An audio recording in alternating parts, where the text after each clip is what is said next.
So there's one food that you want to eat if you want to shrink an enlarged prostate. Prostate is a gland that wraps around this little tube underneath your bladder.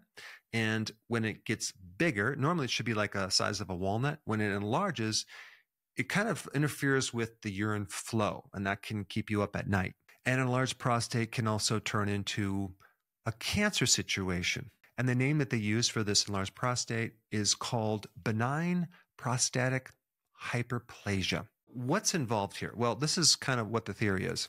In order for the prostate to enlarge, you have to have a certain type of hormones that activate it, okay? And one is called testosterone, because testosterone is an anabolic hormone that, helps your muscles grow. So testosterone, through the help of a certain enzyme, will convert into DHT, which is a more powerful form of testosterone. And apparently this DHT is involved in the enlargement of the prostate.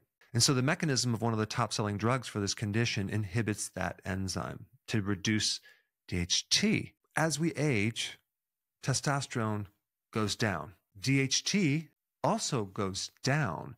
And also as men age, the prostate enlarges. So how can that be a solution since DHT is normally lower as we get older?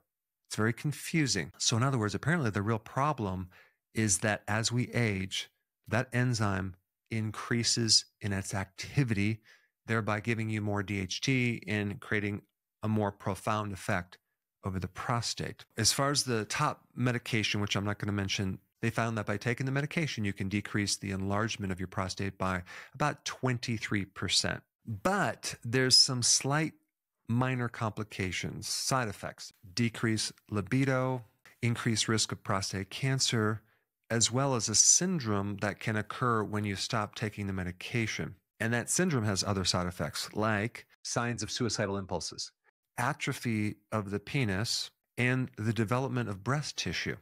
But other than that, it's totally fine. The question, is there a natural inhibitor of this enzyme? The answer is yes. In one study, it showed that it can decrease the risk of a prostate enlargement by 21% and prostate cancer. This natural enzyme inhibitor also decreases inflammation. It has a very potent antioxidant effect. And the name of this compound is called Lycopene. Now, lycopene is called a carotenoid, which is a kind of a category of a lot of different plant-based compounds. And lycopene is in watermelon, it's in carrot, and it's even in grapefruit.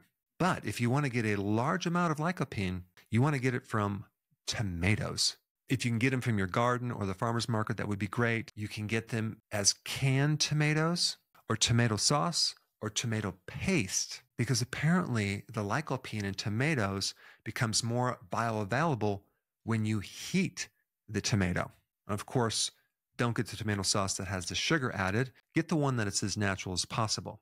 Now, the other interesting thing about lycopene is it's a fat-soluble compound, which means that if you're cooking with tomatoes, you want to add a little olive oil with it, because the extra fat with heat will help extract more of that lycopene from it. If you just include maybe twice a week some type of tomato dish, whether these tomatoes are on your salad or in some type of dish, that would be a really great thing for your prostate.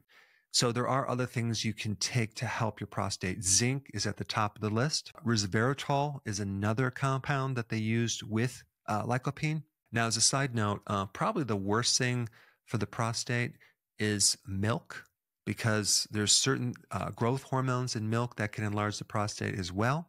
And even when I was in practice, I remember several older men coming in and explaining that every time they consume some dairy, when they would wake up the next morning, they had a much worse time urinating, probably because of the enlargement of the prostate. So dairy is something you would want to avoid. Now that you know the best food for the prostate, the next thing you need to know is what to avoid. There are 4 things to avoid to prevent an enlarged prostate. And I put that in this video right here. Check it out.